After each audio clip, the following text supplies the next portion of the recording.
Thank you so much for joining us today. It's a pleasure to have everybody at our first webinar of the year for World Migratory Bird Day. And this is a new activity that we'll be hosting as part of the program. So I'm going to get started on, thank you, Tim, for running the slides. So first I want to introduce you to Environment for the Americas, and you can go to the next slide. We are a nonprofit organization. We're based in Boulder, Colorado, but we work internationally. We have a team that is working from Oregon to Colorado to Trinidad and Tobago and South America, working to connect people to birds and nature and conservation. We also work on programs that inspire our next generation of conservationists by bringing them to internships and other trainings that help them improve their careers in conservation and research. And next slide. And I like to thank our supporters of our programs. These are some of the groups that help make this possible and help make it possible for us to create the programs and the materials that we provide to you through World Migratory Bird Day. And next slide. There are 4 components to the work of Environment for the Americas and also to World Migratory Bird Day. And that is that we want to connect you to conservation. We want to help raise awareness of threats to birds and how you can take action and how you can work with your communities to take action for the protection of birds. We're also very strongly working towards improving educational opportunities and the materials that we provide, which are relevant and pertinent in terms of the issues that we raise about birds and bird conservation. So we want to provide some of that first pieces of information people get about birds, migration, and how we share a bird species around the world. Again, protecting birds and their habitats. We do this also through research, education, outreach, and communication, and inspiring the next generation of conservationists. So working with you and your communities to motivate people to get involved in conservation and to inspire people to stay engaged with conservation and birds throughout their lives. Next slide. Over the years, World Migratory Bird Day has focused on a variety of conservation themes, and each year we select one that is relevant at that time to looking at what sorts of actions we need to take to protect birds. So for example, last year in 2024, we focused on the importance of insects to birds under the slogan, "Protect insects, protect birds." We've also looked at why birds matter. We brought to light the issue of light pollution and the importance of dark skies. We've discussed the importance of partnerships and, of course, how we can restore habitats for birds. And we've also looked at plastics and their impacts on migratory birds. Next slide. And this year, we're really excited to bring a lot of these themes together under one umbrella, which is shared spaces, creating bird-friendly cities and communities. And through this theme, we'll be addressing 7 actions that communities can take or that you can take at your home or in your neighborhood to help protect birds.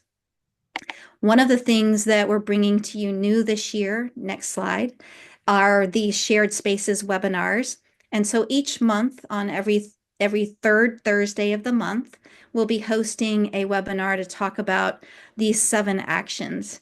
This first webinar is an overview, and we're so excited to have Tim Beatley with us today and also some folks who'll be representing their Bird City programs. On March 20th, we'll have Shade the Coffee, Shelter the Birds. So we'll be focusing on our Shade Coffee aspect of the program, bringing with us Smithsonian Migratory Bird Center and the bird-friendly farm Finca Terrerito from Honduras. A really fun aspect of these webinars is that we're going to have a little competition with each one. So it'll change with every month. For the next month, what we invite you and your community members to do is to join the fun. Please submit a photo of how you support Shade Coffee or birds benefiting from Shade Coffee by sending us a photo and a short description. And there's a URL below, which maybe we can put that in the chat, Alex, so that you can see that form. So if you have ever observed birds in a Shade Coffee farm, if you drink shade coffee, if you go to a shade coffee cafe, we invite you to submit a photo and we'll be selecting winners and offering prizes for those winning photos and descriptions. And next slide, just for today, we have a really full agenda for you. Um, Today, we present to you Tim Beatley, the author of the Bird Friendly City book, and he'll be talking about many of the actions that we'll be bringing to you this year. We also have Oscar Julian Salazar from Santander de Quilichao, Colombia, and Pamela Killett, the coordinator of Maryland Bird City, to talk about the importance of how your communities and how your communities can take action for bird conservation. Our team consists of me. I'm Susan Bonfield. I'm the Director of Environment for the Americas. Also, Miguel Mata, who is our Latin American coordinator. Alex Drost, our communications manager. So thanks to all of them for being on this call and for helping manage this system. And with that, I am going to turn it over to Tim Beatley. And Tim, thank you so much for being here today. We're looking forward to your presentation and your expertise in this program and in the work that you've done for Bird Cities. Thank you, Susan. It's great to be with you all. I wish I could see the whole room of the 200 or so of you, but I can't. So I'm going to give, in the time that I have, give a little bit of an overview about what a bird-friendly city could be or might be. I should say I've got just a couple sites in the beginning here. There's something also going on, a kind of parallel thing, which is a global network of cities that we run called biophilic cities, and some of the cities that I'm going to talk about today are in that network. Birds are a part of this, and we have a bird-friendly page as part of our biophiliccities.org page. But the one reason to mention this is that I'm going to reference a few films. One of the things we've been doing is making short films about cities. Here's just a collection of some of the cities that are in our network, 30 something now, several thousand individual members, several hundred organizations. So a lot of exciting things going on. And birds are part of that larger mission of protecting, conserving, connecting with nature. So as Susan says, there is this book, The Bird Friendly City. It's an Island Press book. And they have given us this little 20% discount. I just tried it last night, and it does work if you're interested in the book. So a lot of what I'm going to talk about has to do with this book. And as a way to start, it's interesting.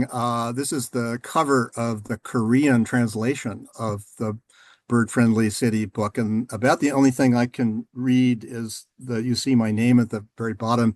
It's a beautiful cover. They didn't ask me about the translation of the title or the title that they were going to use, and they chose what translates to mean "Birds Change the City," which when I heard that, I thought that's really wonderful. And that's really what I think about when I think about birds. Birds are so important to urban life. They make urban life delightful. They make life delightful generally. I have been a lifelong lover of birds. I can't claim to be a birder, but birds are a big part of what makes life interesting and enjoyable to me, and they animate cities. They are the secret sauce, I would say, to making life in cities tolerable, pleasurable, and a really important part of cities.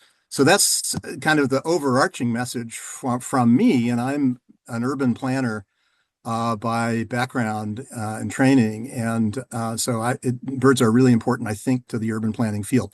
You all know this already, but we have a lot of evidence, of course, about the power of birds, and our blood pressure goes down, our our cognitive functions increase. We enjoy listening to bird songs.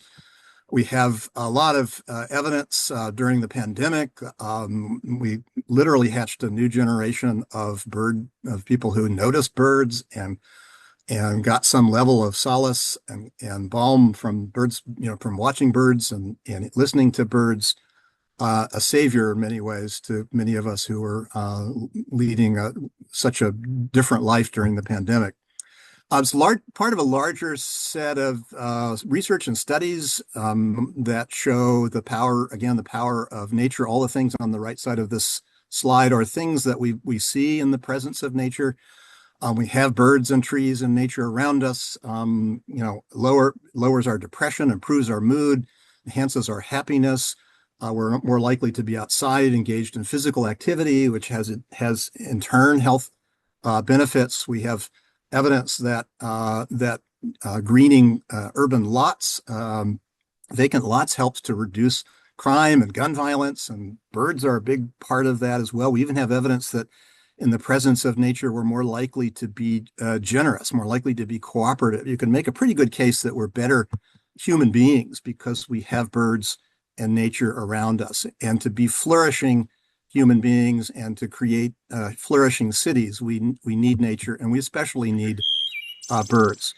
So for me, this the theme about making space for birds, sharing cities, very much a part of our ethic of the biophilic cities, is about making room for lots of non-human species, but especially birds. This is one of my favorite birds, the wood thrush. I look forward to hearing it for the first time every spring. I've been tracking its first appearance here in central Virginia. When I hear that magical sound, it immediately takes me back to my childhood. I think of my parents. I think of where I grew up. It is a place fixing element for me, and an element, again, of delight and beauty. And it animates the cities in which we live.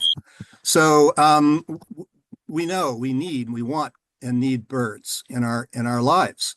Lots of pressures and lots of threats, and you all know, I think, the conditions that we're facing. And here's the study from a few years ago showing we lost a third of our abundance of birds since 1970. About half the species of birds globally are in decline for a whole variety of reasons, of course, from climate change, pesticide use, light pollution, all kinds of things add the bird flu onto that as well. And I think for a lot of us, thinking especially about things like climate change, we don't know what to do. And it's very hard to imagine that we can make a difference. But we can make a difference clearly with birds and things that are tangible things that we can do in our communities, tangible things that cities, in fact, can do. And so this is the longer agenda. The book is about all of these things, and I'm gonna quickly go through some of them. I know that there are bird city folks, and you have been working through this as well. I just want to give a little shout out to my friends at the bird friendly program at Nature Canada. I've been had the pleasure of serving on the advisory board and actually being involved in some of the review of cities. And there are now, I think, more than 30 cities, I believe. Autumn Jordan, you're maybe here listening, and could probably answer lots of questions about this program. But there are mandatory standards, and then there are variable scoring standards that you see here: threat reduction, habitat protection, community outreach, and education. And it's a wonderful initiative and making a huge difference. So I said I was an urban planner. And what do planners think about birds? I mean, one of my points I make in the book is that from an urban planning or city planning point of view, we're not paying enough attention to birds. If you look at a typical comprehensive plan or general plan or master plan for a city, you looked in the index, I don't think you're going to find birds. Birds deliver so many of important values and again, enhance the quality of life, mental health benefits, all these things that you'd think we would be interested in when we're designing and planning cities. All the things that planners do, and it has to do with streets and infrastructure and trees, tree canopy, all these things that have connections to birds, but yet very, very unusual to see reference to birds. On the left is a planning magazine article. American Planning Association publishes this monthly magazine, and when the book came out, they interviewed me. I think it may have been the first time in Planning Magazine that there was any discussion of birds. So I'm very interested in how we can make cities more bird focused, bird centric. And there are a lot of different ways I think we can do that. I was intrigued when I was doing the research for the book that I discovered Vancouver, British Columbia, Vancouver had actually had a city bird, a bird committee, and they had a city bird plan or bird strategy with very detailed set of things that actions and things that they wanted to take in support of birds. That's quite unusual. And in the Nature Canada bird friendly city certification, there's a requirement for cities to have a bird team, and I like that idea a great deal. You probably have followed a number of cities that have now appointed chief heat officers. Miami-Dade County is one of our partner cities in the Bioflake Cities network. You see the city forest officer in Los Angeles. Los Angeles is in our network as well. In Vienna, they have a walking officer. Perhaps every city needs a chief bird officer. Perhaps.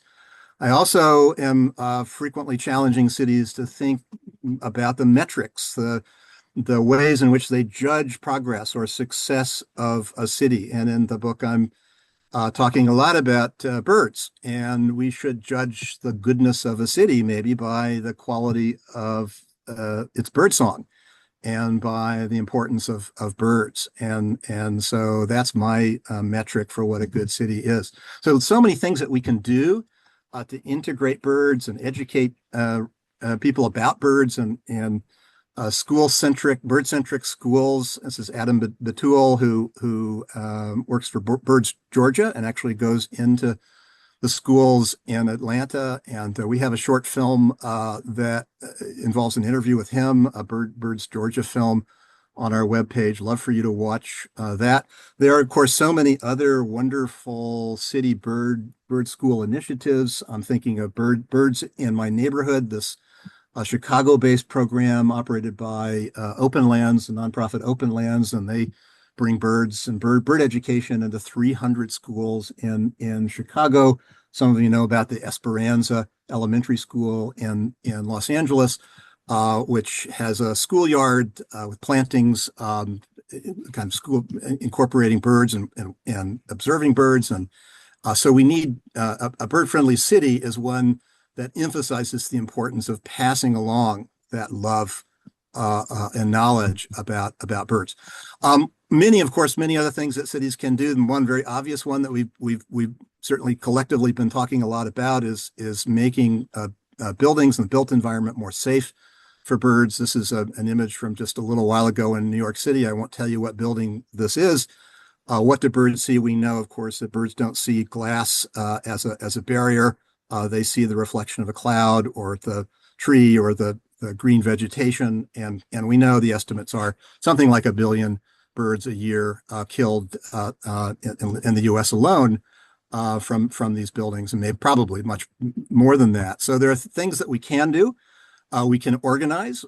We can, as has happened in lots of places. The book talks a lot about FLAP, this wonderful organization in Toronto that really started this idea of collision monitoring, going systematically looking at during peak migration periods, following a kind of a standard route and looking for injured and dead birds and getting a sense of the magnitude of the problem and particular buildings and places where birds are in danger.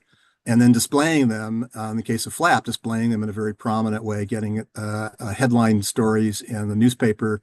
And you get this visual gut punch, right? Every bird, all the birds we love, every size bird, every species is vulnerable to these sort of strikes. We know what we can do, what we should do. We know what works. Fritted glass, baking in patterns in glass, very effective. Birds see them. This is Jacob Javits Center. You probably know the story of how this convention center has been completely retrofitted with fritted glass. Reduction, more than a 90% reduction in bird mortality. Interestingly enough, a 26% reduction in energy consumption. So cities like New York have set pretty ambitious energy and carbon emission reduction targets. And so making things bird friendly will also help out on those other things. And they've also installed in this retrofit a 7-acre green roof that has become home to a lot of birds. And I've got another slide later, I think, about that. We know what we need, what the pattern density is that birds will see, and it is 2 inches by 2 inches or 5 centimeters by 5 centimeters or more dense. Doesn't have to be super expensive. We end up talking to lots of folks about how to retrofit their buildings. This is the Discovery Center in Philadelphia, where they spent about $12 per window in this very low cost paracord based system that ends up being very effective and alerting birds. We have a short film about the Frick Environmental Center in Pittsburgh. They actually partnered with a high school. High school students designed and installed this DIY paracord system on a particularly dangerous part of that building. I have a couple of several places where I say, watch the film. Here at my own university, we have been using Feather Friendly, and this is a Feather Friendly installation of Feather Friendly film on our cafe and our School of Architecture. It's wonderful. It works very, very effectively. And then on a very dangerous spot in our building on the right, our sort of collision monitoring team actually designed and painted a beautiful little glass mural that's been very effective at that as well. Michael Mazur, someone who's a hero for a lot of us, who started FLAP, likes to talk about how the chance to make a building more bird friendly will also make it more interesting architecturally, and I think that's right. So here is an example of that: the Toronto Metropolitan University Student Center with this very interesting, elaborate facade that makes the building really interesting, but also allows birds to see that glass or that facade. Another example, similar kind of thing. The Interface is a carpet company based in Atlanta. We have on our website a film about this as well. Most striking feature of this headquarters retrofit is these 300 panels of glass that are wrapped in this sheath that is designed as a life-sized forest. So it creates this sort of wonderful dappled light inside the building, and it's very dramatic as you walk or drive by this building. It's biophilic. It's a biophilic image, but it's also lets birds see that glass. The good news, of course, is that a number of places are now mandating the installation of bird-friendly glass and bird-friendly materials. New York probably being the largest city under local law 15 for 75 feet above grade. Has to use bird-friendly materials that meet a certain threat factor under the ABC bird system, or under their rated through their tunnel tests. So that's a really positive thing. Toronto really started this with mandates. San Francisco, the first American city to do it, and it is certainly a positive trend and catching on. Here's a little bit more about the Javits, the rooftop. It is interesting. Dustin Partridge of the Bird Alliance in New York has been doing a lot of research on green rooftops, and we'll maybe want to talk about that more a little bit later. This is a new retrofit of the St. John's rail terminal in New York City that has been a collaboration with the New York Bird Alliance, or what used to be New York City Audubon. And these are all native species of trees and plants, and there are multiple levels of habitat. And I love the idea of a bird organizations, bird experts collaborating with architects and designers to create environments like this. So the book talks a lot about places like Singapore, where there are efforts to incorporate greenery, trees, nature into building designs. And this is one really impressive example, Kampong Admiralty. You see the top is essentially multi-level tropical rainforest. And if you look down on this building, you wouldn't probably know it was even a building or see it as a building. And we can do more of this. In Singapore, there is a standard called the Landscape Replacement Standard. So Actually, any developer building a building like this would have to show that they're replacing at least one-to-one the nature lost at ground level with nature in the vertical design of the building, and that's really interesting. So I here are a few other examples of planning tools that could be very helpful in terms of integrating birds. We of course want to be very sensitive to where we're putting a green roof or planting trees in close proximity to windows. Those windows, of course, need to be bird safe and bird friendly as well. So one of the standards here, one of the interesting developments in the UK has been a new requirement that all development there meet what's called the biodiversity net gain standard. So you have to literally show that at the end of your project, you will have increased biodiversity from what was there before the development. It's a really interesting standard. And so one example of how that might work is this still relatively new wildlife-friendly development called Kingsbrook, where birds are a big part of it. And part of it is the incorporation of these swift bricks that actually create these sort of cavities for nesting. And it was been really interesting to me when I visited this site. There's a story about it in a case study in the book. You've got people coming in buying homes and actually expressing their preference to have a home with a facade that has bird nests designed in. That's really interesting, and to challenge people to think about how to coexist and how to share spaces together in a neighborhood in a city. So we know lights are a huge problem as well. A number of cities now have voluntary lights out programs. This is for Philadelphia is one of the most recent ones to start their voluntary lights out program. We need to do more around light, of course.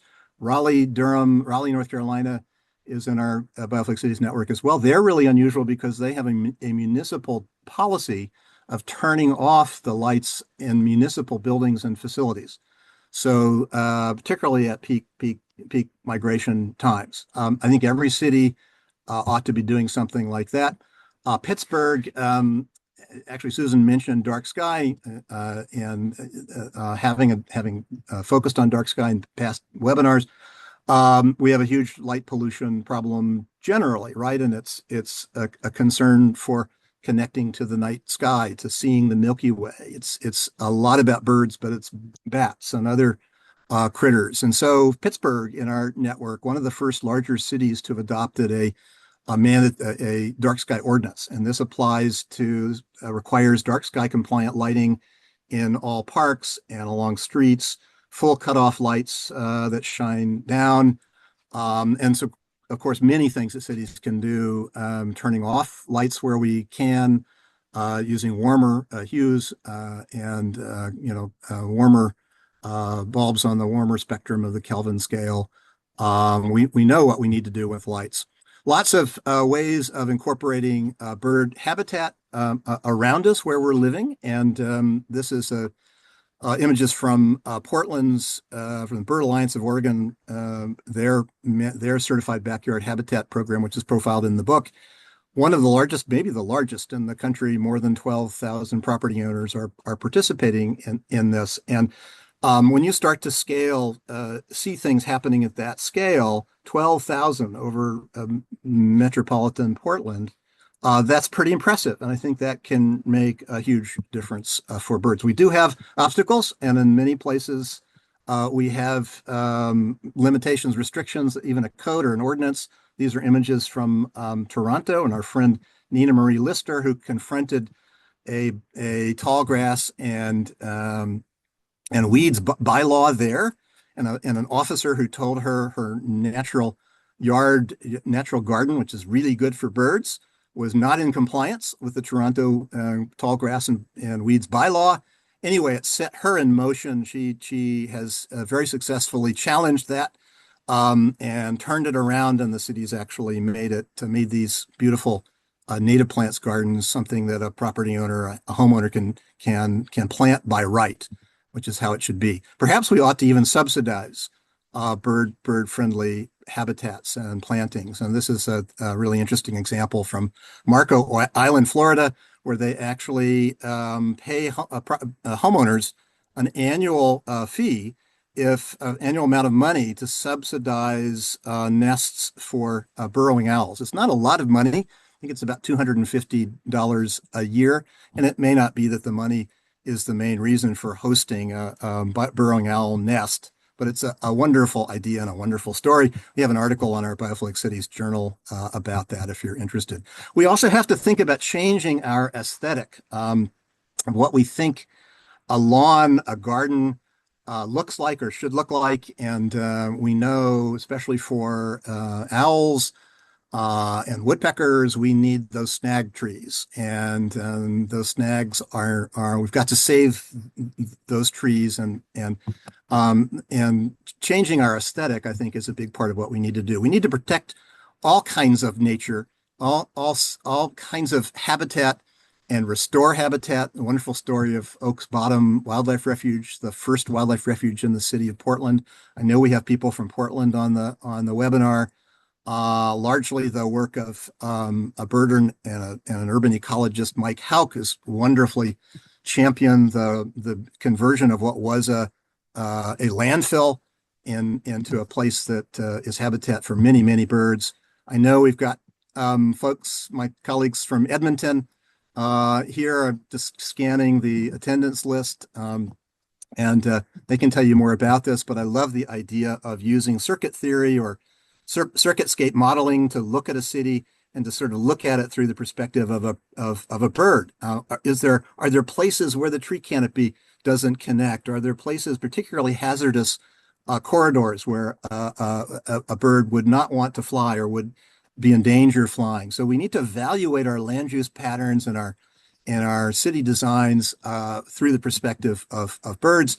And Edmonton's become famous for its wildlife passages, and basically requiring these for any infrastructure, big infrastructure projects like a road.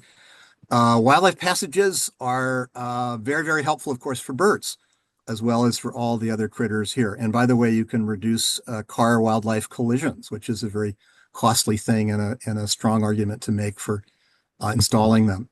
I've become a big fan of beavers, and we've been trying to capture stories around beavers and the reintroduction of beavers and how they renaturalize cities, and they create these beautiful wetland systems with channels, and of course the beaver dam that spreads out, and all these ecological benefits and flood management, flood control benefits, but they also create wonderful habitat for birds. So this is actually a golf course that we've been writing about in Atlanta, and it's a functioning golf course, but it has beavers in the center. And birders in Atlanta know this is a really good place to go to watch birds. So we have one film about beavers on the webpage. It's an Atlanta film. We've also been doing some filming in Seattle. And this is a neighborhood actually where they love the beavers. And people are timing their evening dog walks so that they can see these pretty remarkable creatures. And again, this is all renaturalizing, rewilding. It's good for lots of critters, but it's especially good for birds. And even beyond the city, and thinking about the larger region, metropolitan area, larger blocks of habitat and open space and land that we need and want to protect. Cities can be major drivers of that conservation work for birds. This is an example of the transfer development rights program operated by King County, and it's in the Seattle region. So this development on the left, a building in downtown Seattle, got to build 12 additional stories by buying development rights that then protect 14,000 acres of forest and farmland. We need to be thinking about bigger ecological patterns, and it's a way that cities can think about birds as well. Every city needs a strong tree code. I often say we won't have birds. We need lots of different kinds of habitat, but we won't have birds without trees. especially older trees. And there's an interview in the book with Doug Tallamy. I'm a big fan of his work and what he shows about the need to be planting and protecting those native trees like the white oaks around here where I live that provide hundreds of habitat for hundreds of species of caterpillars, of the butterflies and moths that generate the caterpillars that most of our young birds need to eat, need to survive.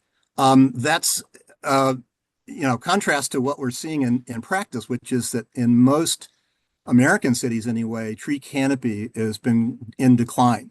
And this is my own neighborhood where a neighbor, for some reason, decided to cut down three very mature trees for no particular reason that I could tell. We don't have a tree code. And so there's a challenge here. My wife suggested that I might want to go and paint these questions on the stumps. I'm not sure that that would have been a good idea, but it's definitely true that uh, we need stronger protections of those larger mature trees, especially. And we have a few films that tell stories that are inspiring. So this is a recent film on our page. Atlanta is going through a process of revising its tree code. It does have a tree code. It's pretty good, but it often takes individuals. I flipped through the slide. We need to change the psychology around trees. Yes. So Deborah Pearson actually has protected the trees around her home and has opened this forest up to the neighborhood. Not long ago, she heard a chainsaw and discovered that her neighbor was cutting down a large white oak tree or having a tree cut down. She rushed to the neighbor and was able to stop it and able to protect that tree, able to convince her neighbor that that tree needed to be protected. We need to change the psychology so that those trees around us are understood to be collective assets. And if you think that your neighbor is going to be upset if if you cut your tree down, then it changes the psychology. And a lot of cities are planting tiny forests, Miyawaki forest, the Miyawaki method. This is another short film we have in the Netherlands. There are now more than 200 of these tiny forests that are really good for birds and really good for kind of converting small spaces in cities, parking lots, for example. This is one story in the film.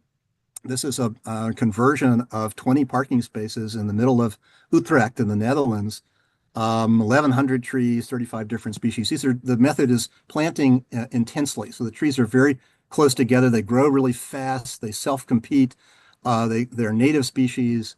And the studies suggest a lot of birds end up in these forests or near these little forests. Okay, I'm getting close to being out of time. I know you're going to talk about cats. This is my cat, and there's so many things that we can do, of course, and including rainbow collars. You see one here, and I know Jonathan Losses is going to be talking about cats. I learned from being involved in the Nature Canada and the Bird Friendly Canada program that most Canadian cities, or many at least, have a no roam bylaw. That's something pretty unusual for U.S. Cities, but maybe we ought to think about that. One of the most creative things that I discovered in one of our Canadian cities, certified cities in London, Ontario, was this idea of using a little QR code, attaching it to a cat, and that QR code takes the cat owner, assuming they want to see it, want to check it out, they get a letter about why they should keep their cat indoors. We know that making room for many other non-human species will actually help birds and control cats, and the studies suggest that if we make room for coyotes, that actually that helps to moderate. The cats don't tend to travel or as far and are less a danger for birds. We have a short film about the Atlanta Coyote project and on our website. I'd love for you to watch that as well. And a short film about the catio tour I know you'll probably talk about catios, or Jonathan will in his presentation, but the idea of creating space for cats to be outside, but yet also to protect birds from them is a really interesting idea and a wonderful collaboration between the Bird Alliance of Oregon, in this case, and the Feral Cats Coalition of Oregon. Cat lovers and bird lovers can find ways to collaborate and agree. So there is a film for this one as well. I'm thinking that I'm about out of time. Susan, Yeah, I do think I you have? are. I just couldn't Okay, get so the sound to come through very well. I'm looking at my clock and I think I'm 3 or 4 minutes late. So I'm just going to flip through the rest of the slides. And Susan, hopefully you'll make the slides available. There's some wonderful stories. This is one from New Zealand, of Zealandia, predator-proof fencing as one strategy to renaturalize cities and to allow populations of birds to rebound. That's a wonderful story. I've got just a handful of slides left. So many stories about us coming together, communities coming together to watch birds, to work to help birds.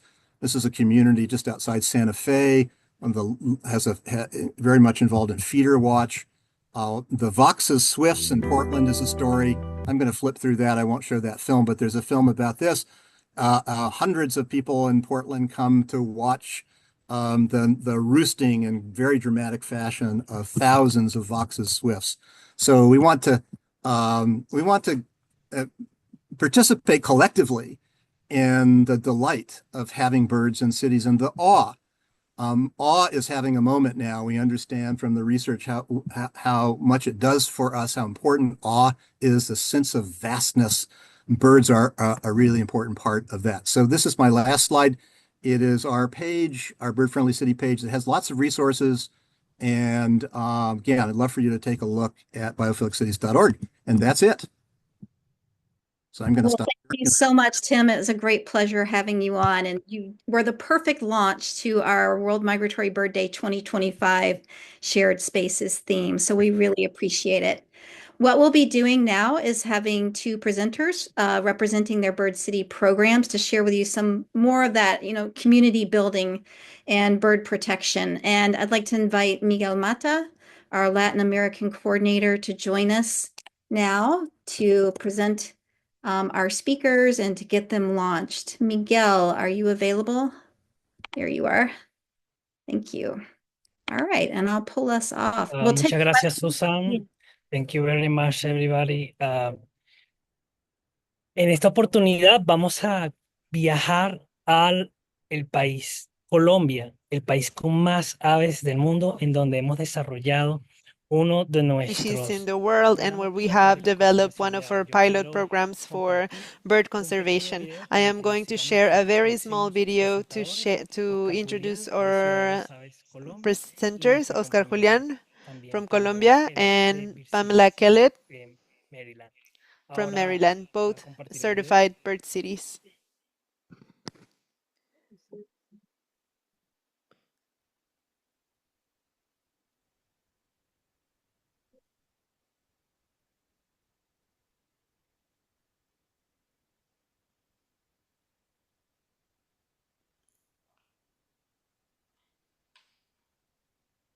Bienvenidos a Santander de Clichao.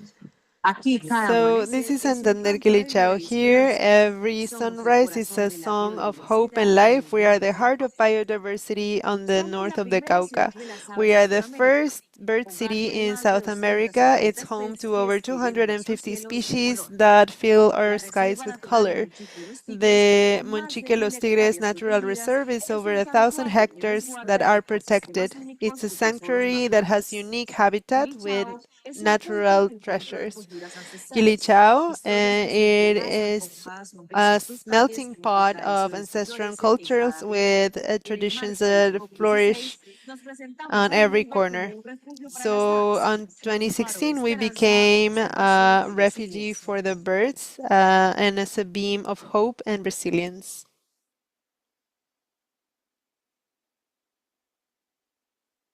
Excelente. Y con esto Awesome. queremos darle la bienvenida So a nuestro with primer that, we're presentador. going to welcome our Next first English speaker, you can have Spanish speaker. translation if you go to the bottom The presentation is going to be in Spanish, so I will be interpreting to English. You will get this translation from our translator, Claudia. Bienvenido, Julián. ¿Estás por Welcome, acá? Julian. Are you here? Hola, muy buenas tardes. Hello, good afternoon. ¿Cómo Buenas tardes, estás? Julián. ¿Cómo Muy están bien. todos? How are you? Muchísimas How is gracias por la everyone? Thank you so invitación. much for inviting me. Chévere. Muchas gracias, Julián. Vas a estar Awesome, Julian. entonces compartiendo tu So presentación y me you're dices going to share cuando your quieres presentation and let me la voz. know Así es. when I click on the Ok, slides. sí, señor. Yes, sir. Muchísimas gracias. Bueno, Thank primero you. que todo agradecerles So first la of all, I want to oportunidad de estar thank aquí como you for the municipio de Santander de opportunity Quilichao, contándoles nuestra to gran be present aventura en here la as ciudad de la Santander Nave. of Quilichao to tell us about Nosotros estamos our ubicados, como adventure bien nos dijo la as flor, Bird en City. We Colombia, are uno de located los in países que Colombia, alberga la which is mayor one of the cantidad de countries aves, that has the que es most el species departamento of que se llama el birds. Cauca, que es el mayor And there we have territorio the nacional de area aves. of Y Cauca, ahí, which como is uno the de los area with the 42 most municipios, birds. está And Santander. part of those 42 Nosotros estamos municipalities, we ubicados en have el bosque Santander. subtropical We are tropical, located que in es el the ecosistema tropical más dry forest, deforestado de which Colombia. is En este the momento ya nos hemos most consumido el threatened 99.06% habitat. We de have ese ecosistema consumed restringido. 99.6%, Estamos so it is trabajando sobre el basically 0.4% almost del extinct. ecosistema We restante. just have the Por eso para nosotros 0.4 era muy surviving importante ecosystem. So realizar for us, acciones it is integrales very para no important solamente poder to conservar las aves, do sino poder a conservar y cohesive hacer action, más not agradable o más only seguro su sector. to Siguiente, por favor. preserve birds, but Siguiente, por also favor. their habitats.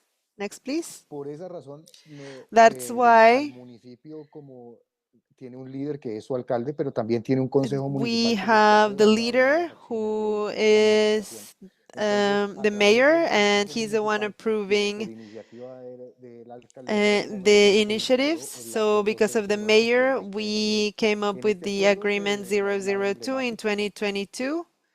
y además de declarar un ave We emblemática, se decided to dictan unas have an disposiciones para emblematic su bird, completa and we conservación. also had Entonces, a las list of disposiciones guidelines for están its en torno complete a la conservación de conservation. esos espacios para las So it aves, is around the a conservation restaurar of esos habitat ecosistemas y a and poder about dar lo primero restoring que those fuimos, habitats un espacio and mucho más be able seguro para nuestras aves, to tanto have a nativas safer como space for migratorias. both Entonces, native estamos and migratory incrementando birds. nuestro So goce de la we are naturaleza para poder increasing establecer conectores y poder our registros trees y hacer rutas so de we observación de can aves. have Para nosotros es routes for muy bird importante que watching nuestros ciudadanos puedan conocer and nuestra wildlife riqueza passages, natural y así because nos for puedan us ayudar a it's very conservarla. important that our Siguiente, citizens por get favor. to know our natural richness Para so they eso no also podemos have actuar awareness solamente como to municipio, sino que conserve tenemos it. que actuar en We articulación con don't, cada una we de las can't be just a secretarías de las municipality, we need to be administraciones. Y articulated es with each así of the como pudieron unir los administrations, and esfuerzos this is de why we were todas las able to join secretarías de la forces alcaldía from all of municipal the y de ministries todos los of the enlaces públicos municipality para poder and with realizar all the ese public acuerdo links to be 002. able to Siguiente, por make favor. this agreement 002 a Una vez reality. realizado el acuerdo 002, Once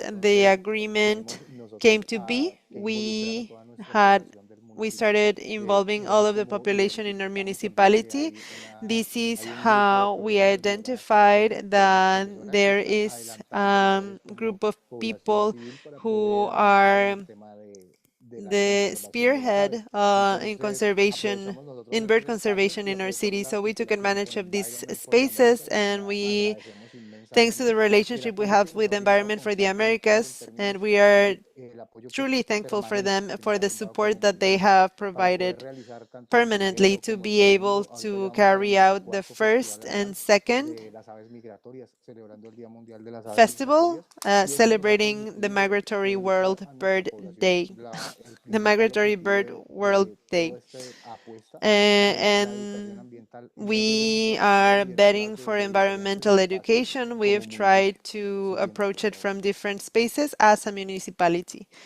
Una vez nosotros logramos establecer la celebración del Día We Mundial de las were Aves able to Migratorias, establish tratamos de en ese festival traer invitados para que the puedan edificar a nuestra comunidad. the Y Bird es así Day, como podemos and nosotros we acceder were a able diferentes ONGs y to organizaciones que nos apoyaron en ese get programa, como el connected with programa de Aves different para Colombia, NGOs and with y different que fueron organizations that muy, helped muy us importantes put this determinantes para together. It poder lograr was ese essential reconocimiento, to be ese able to acompañamiento get desde el this primer momento de acknowledgement. nuestra They labor, were con there toda for la us from the first paciencia para moment, and nosotros they were poder very ir patient to abarcando guide cada us uno de los to be ámbitos able to necesarios para cover poder ser each of the reconocidos. necessary Siguiente, por items favor. to be able to become a bird city. Es así como And this nos is volcamos a que how toda nuestra we comunidad were able to involve our entire community. So we have mestizos, indigenous people, Afro-descendants, and for us it was very important to explain and for them to understand why birds were important for our community so they could take action for conservations in our community. Environmental education in our territory is very important. It's paramount importance because we come from a population that historically has done things the same way. So their history is related to hunting. About 20% of children between 16 and 18 years old mentioned that when they were little, they hunted for animals at least once. So that's why it was very important for us to implement environmental education starting from a very young age. We had an important ally for the bird program in Colombia and Environment for the Americas, who has been joining us in this journey from the beginning. We work through the Ministry of Education of the municipality so we can have a more generalized proposal and to reach the most institutions possible. We know that environmental education needed to move forward. So the municipality could realize that by taking care of the birds, the resources would also increase. So the idea of damaging the animal was because they thought that it was the best way to get resources, but that is not the case. So we started to work together with the Ministry of Tourism of Colombia, and we were able to establish paths that focus only on bird watching. And those touristic routes, we have been able to train the different stakeholders and the different actors like the National Police, the Army, but also the children of the community. So everyone realizes at every level that bird conservation and the conservation of native trees is important, and that is going to bring us more tourists and that can make our economy more dynamic.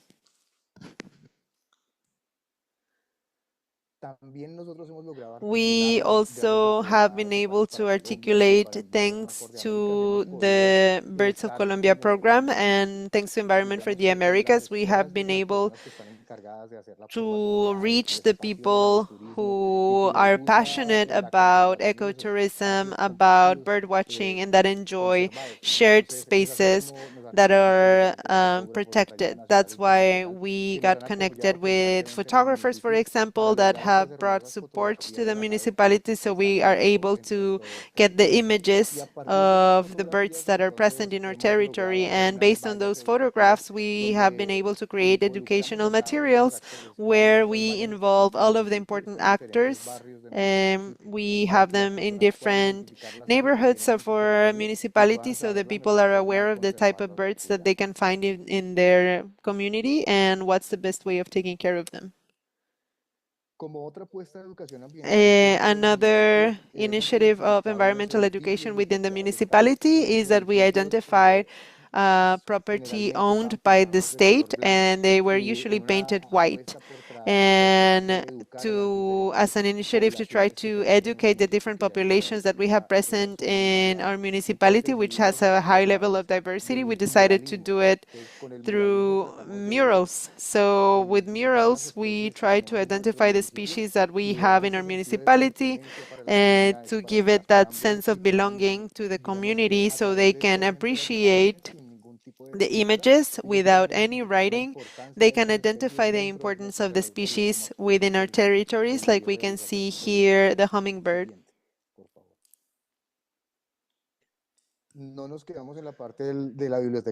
We were also able to paint a mural in the government palace. This is where the mayor operates.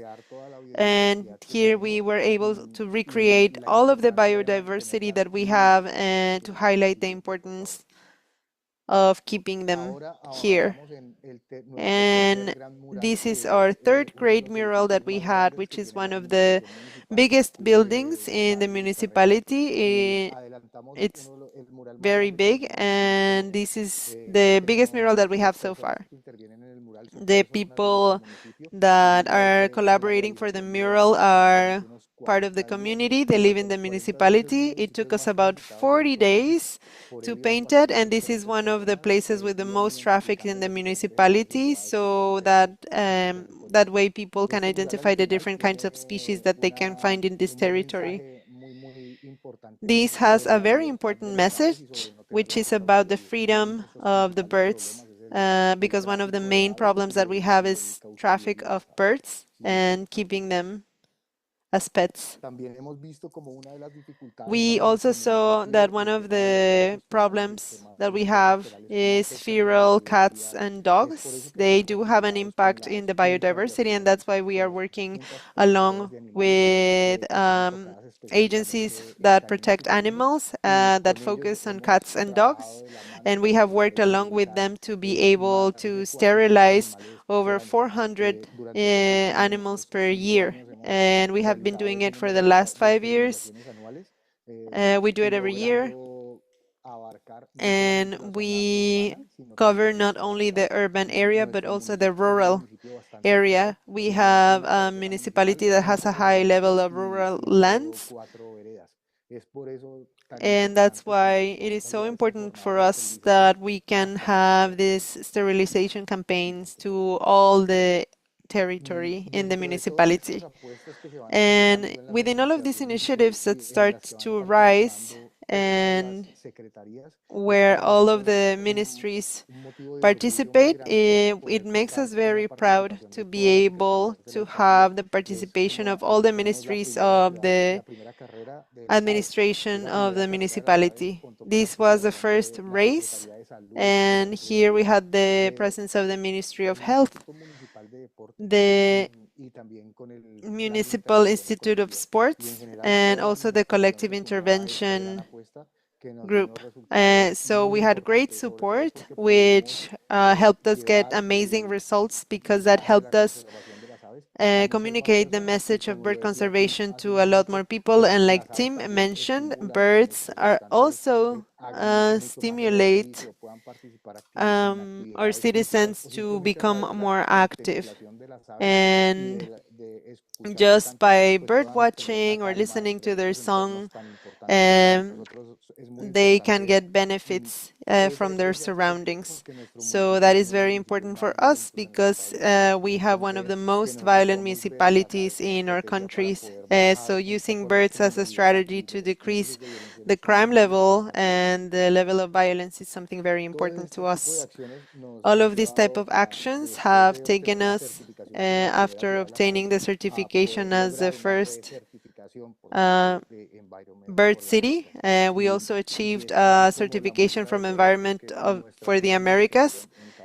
That helped us, that the new administration is also collaborating, and we continue to move forward in this aspect, and everybody's very interested in keeping the certification. Our municipality, like I was saying, which is a tropical dry forest, we have 6 micro basins that supply water for people, and only one is part of the reserve, and it provides 40% of the water supply. That is Munchique Los Tigres. This is a reserve with over 1,000 hectares, and it is 1,800 meters above sea level. And here we've been able to implement environmental education initiatives along with the community. So the communities are represented by a leadership group, by a council, and we've been able to work with them for the last 3 years, and we've been able to develop all of these bird watching activities within the reserve. These communities are very important for us, and every time they are the ones that are in the field. And so we've been able to develop nurseries of native species, and the plants that we get from those nurseries, we've been able to restore the reserve. One of the most important achievements of becoming a bird city and having the supportive environment for the Americas and the American Bird Conservancy is that our administration started to bet, or is betting even more, for the conservation initiatives, and we were able to expand the reserve to 55 more hectares. These 55 hectares that we were able to get, we are restoring them because they were completely had complete deforestation, and we are working along with the communities inhabiting the reserve. So we not only pay for the seedlings, but they also pay them to take care of the trees and to plant them. Next.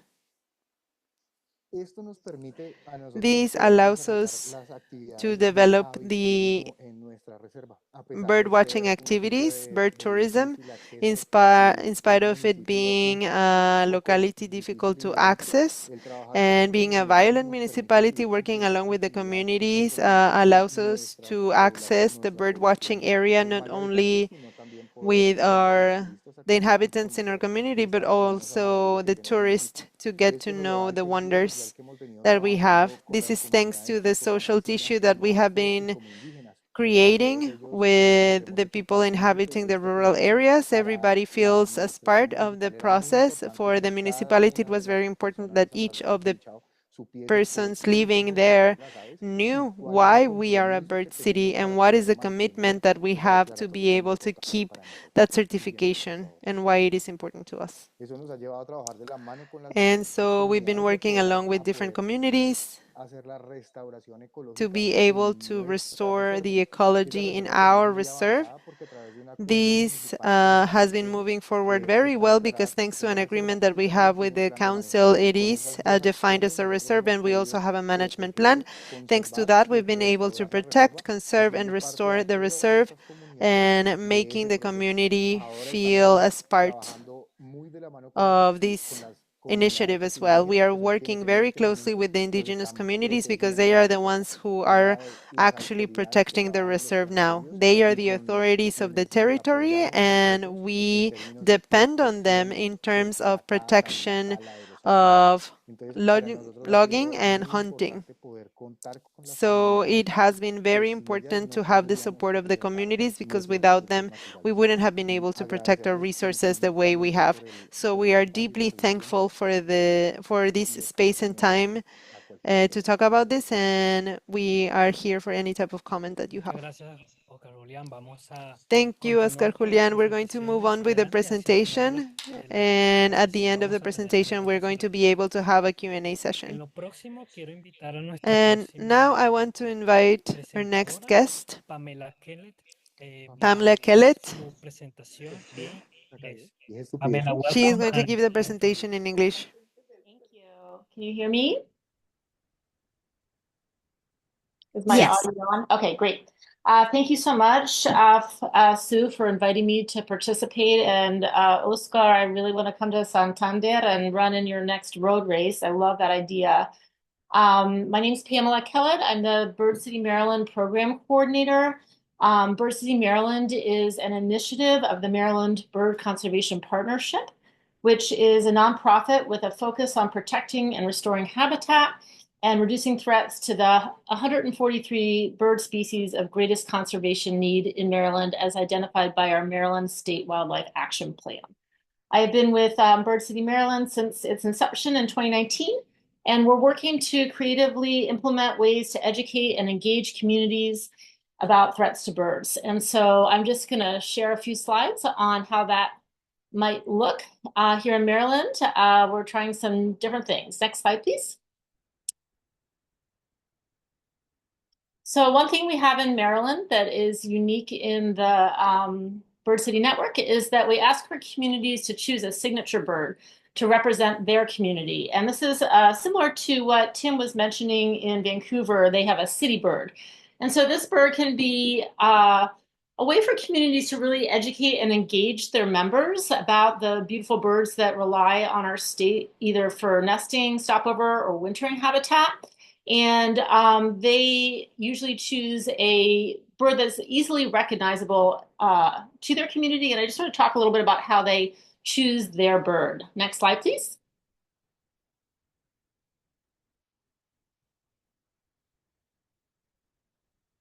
So they choose their bird. I basically give them full, ownership on how they go about picking their bird, though frequently our local bird clubs will give recommendations for birds that they might have in their community that would be a good option. And the community's been really creative about the ways they pick their signature bird. One of my favorites is that a town of ours had middle schoolers read over their morning announcements the list of the different birds. Each day they learned about a different bird, and then the middle schoolers actually got to choose and vote on the signature bird for their town. They've also had art contests and just been really creative with it. And then once they choose their bird, the way that they use the bird to educate and engage their communities is really up to the community. Our first bird city, La Plata, chose the purple martin, and they have statues of purple martins. They have license plates with a purple martin on it. They have a purple martin passport where you can go through town and find all the purple martin houses. I'm sure there's some purple martin tattoos. They're all in with their signature bird. Next slide.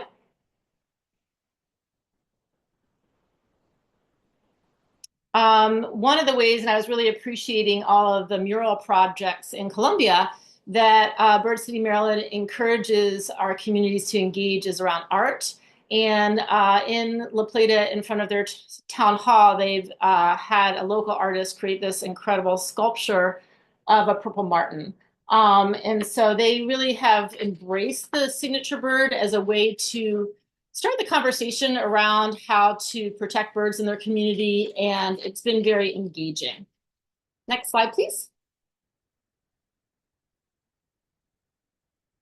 So all of our communities, once they're recognized through the application process, get a page that is shared, and they use the About page to talk about their signature bird. And this is a way for other communities to kind of see what birds have been chosen and maybe get a little bit of creative ideas of how they might like to use their signature bird to engage with their communities. Next slide.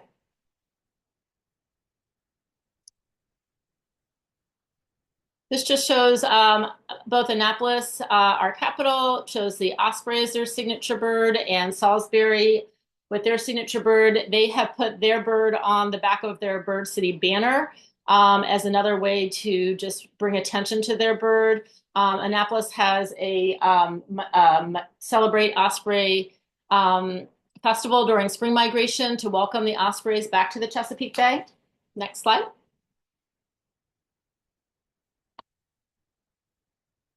And this is just one of the ways that one of our communities went about selecting their signature bird. So you can see that the process itself is very educational, and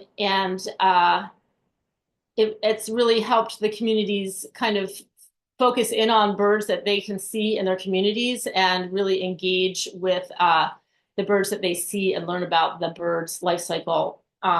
And I know that many of these birds find their way to Latin America over winter, so it's a great connection for the birds across the flyway. Next slide, please. Actually, that's a duplicate slide if you want to pop over to the next slide. Thank you. I just want to finish off with two things. I know we're running across our hour. One thing that we have in Maryland that is unique is that we recognize campuses in Maryland as one of our communities. So cities, campuses, and counties can be recognized. Our bird campuses range from community colleges to universities. At University of Maryland College Park, their golf course on campus is one of 19 international Audubon cooperative sanctuaries for golf.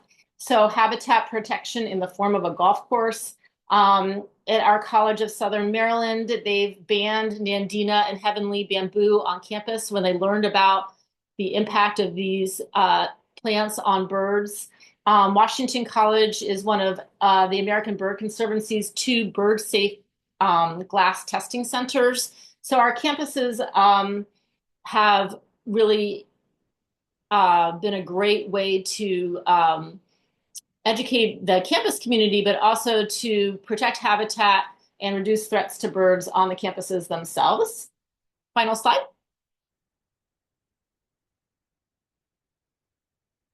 So I just wanted to wrap up by talking about a few ways that our communities are making a difference. This is the dashboard from our 2024 year, and it aggregates all of our actions through our application process from our 12 communities. And I just wanted to highlight some of the things happening in Maryland in regards to threats to birds. Many of our communities have dark sky lighting regulations. They're using goats to graze on invasive plants. They're putting in native plant gardens. They are putting up window treatments. The Maryland 2023 Sustainable Buildings Act is saving birds' lives and increasing energy efficiency by requiring all buildings newly built, acquired, or renovated that receive 51% or more funding from the state of Maryland must meet the LEED 55 standard for bird-safe glass and shielded night lighting. So I do feel like our at the upper levels of Maryland's government, we're getting a lot of support around threats to birds. And that wraps up kind of some ways that Maryland communities are making a difference. Thank you.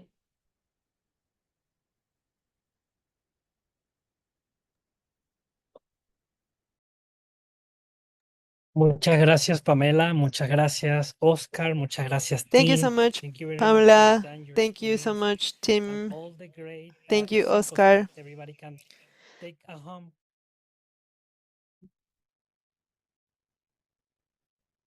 Ahora me gustaría poder escuchar si alguno Now, tiene I una would like to pregunta para hear if cada there uno are de los any autores. questions Puede for escribirlo en the el chat speakers. You y can write the question estaremos in the atendiendo chat, and compartirla we o will make sure to comentarla o share the discutirlo por question correo. Pero or either muchas gracias here a todos. or Veo muchas via email. felicitaciones.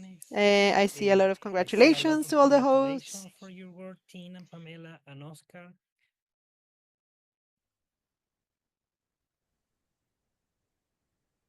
And so if you have a question, you are welcome to put it in the chat box, or if you would like to ask it live, we invite you. Maybe we could pull down the slides, Miguel, and we can have the whole screen up.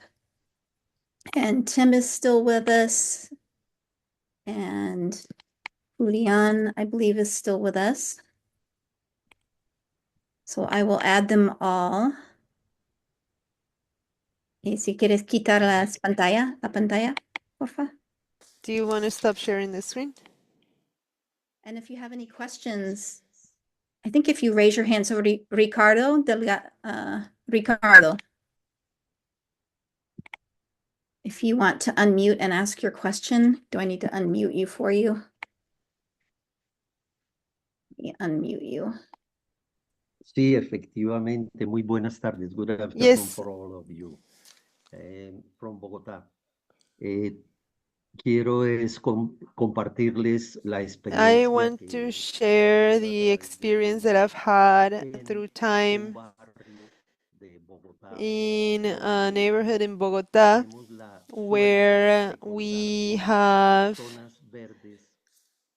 lucky to have green areas that are very difficult to find in other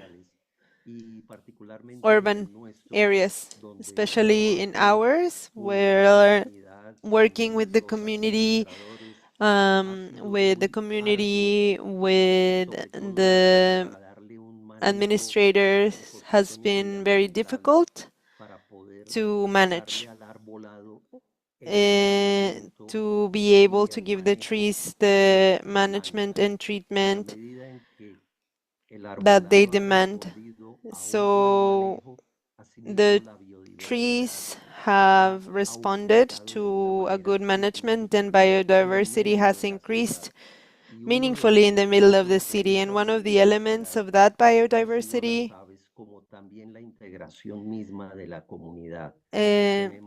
is the integration of the community as well. We have an attitude that has changed, and what's most difficult is to be able to achieve that the work of the gardeners starts to connect to this way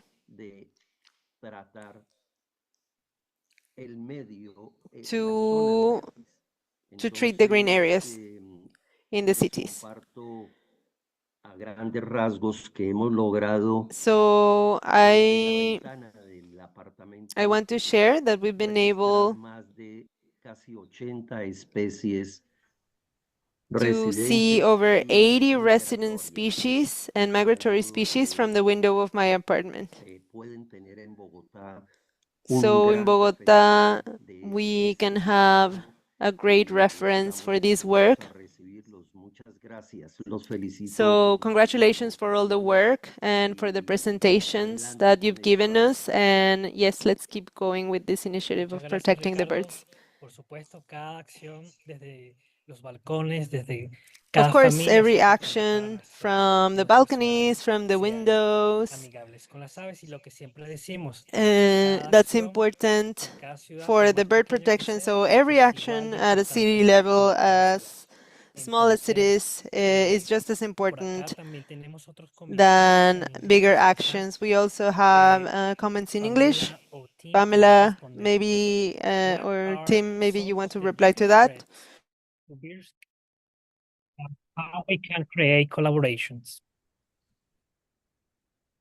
Yeah, I think that's really, really important. And this can be from the bottom up. It's a combination of things that a municipality can do, like the adoption of a standard, a bird safe glass or building material standard. But that support for that ordinance or that code has to come from the community, right? Because sometimes there are objections about what it will cost and what will the impact be on developers or so there needs to be that collaboration with the community. I think that's really, really important. I was struck by you commented about, Ricardo commented, I guess, about the seeing from how many certain number of birds from your window. And it's been very interesting to watch in Europe. There is now, I don't know if you've heard about the 330-300 standard, which is something a lot of localities are adopting. It has to do with trees, that you should you should be able to see 3 trees from your window, live in a neighborhood with 30% tree canopy, and at least 300, no further than 300 meters from a park. And I wonder, can we somehow come up with an idea of what we want? What's the minimum connection to birds, the experience of birds that we want every person to have wherever they are? And if we could, maybe it depends on the place. But anyway, I thought of that when you talked about how many birds you saw. Thank you, Tim. And Pamela, do you have something to share? What is your bigger challenge in Maryland? The biggest challenge, well, I did want to sort of, I was just thinking about smaller cities have been more enthusiastic about embracing becoming a bird city. And I think bigger challenges have actually been with bigger cities. And so it's so impressive to hear about what's happening in Colombia in a bigger community. It's easier for our smaller towns to pass a resolution to agree to celebrate World Migratory Bird Day. It seems like it's easier for them to take actions. While we do have that Sustainable Buildings Act at the state level, it does feel like small towns are leading the way and campuses, and that it's more challenging to get things done the bigger the community. So I'd say that when you look at our collection of communities, it's almost exclusively smaller communities in our state, which isn't a very big state. And I do think that seems to be true across the network, that it is easier to get things done which is actually very heartening. because you can get a lot of done in small towns, and that really has been really gratifying to see how they've embraced becoming a bird city. But I think challenging is probably getting to work with the bigger cities. Our bigger cities like Baltimore do have, just sort of circling back to one thing somebody was saying, very active tree equity programs. And they have teams that are working specifically in neighborhoods that haven't had tree canopy to grow tree canopy. And they also have teams that have to care for the trees for 2 years so that these trees are really kept until they can really become vital parts of the habitat. That's sort of something that Tim had been talking about when he started off talking about trees. So I think having talking about tree equity is a really important piece of our conversation for birds. That sort of wandered off topic, but yes. Thank you, Pamela. And I love your World Migratory Bird Day posters in the back. One of the good things is that one of the requirements to be a bird city now in Latin America and the Caribbean is celebrate World Migratory Bird Day. And now it's a question for Julián. Julián, ¿qué tiene preparado Santander de Quilichao para el 2025? This question is for Julián. What actions are you thinking of promoting to celebrate this year's motto, shared spaces, creating bird-friendly cities and communities? What are you thinking of, Julián? Yes, thank you so much. Here we have 2 great bets in terms of environmental education through the municipality. We are working along with public institutions in the municipality to be able to continue working on educating our community about the birds. We are trying to do it through the public institutions in our municipalities. And the second point, like the other speakers were saying, especially Tim, the part of shared spaces involving people. So the motto that we have this year is something very important. So we are creating the sound pathways, which are within the municipality, so people that have any kind of disability can go either bird watching or listening to the birds from wherever they are. So first, we can, as a first objective, to decrease the levels of violence. Second, to have more physical activity, and also to become more of an inclusive city, which is one of the goals that we have for 2025.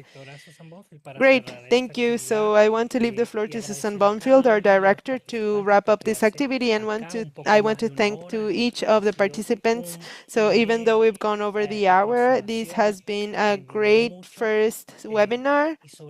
We have learned a lot, and I also want to share that this knowledge is going to the educators, to all the countries that are part of the continent, to make our continent a more friendly space for the birds. Thank you, Susan. Go ahead. Answer in Spanish. It just came out because Miguel was speaking Spanish. But thank you, everyone, for joining us today. I know you have a lot of questions, and I see them all in the chat box, and was trying to answer as many as possible. But wonderful launch to World Migratory Bird Day 2025. We appreciate your time, and we hope you join us this year. Again, the next webinar will be on the 3rd Thursday of March, and you can join us to meet with the Smithsonian Migratory Bird Center and a coffee farm in Honduras, and they'll talk about coffee certifications and the importance of shade coffee to migratory birds. So I hope you can join us, and please check out all of the information on the web at migratorybirdday.org. And we look forward to seeing you next time.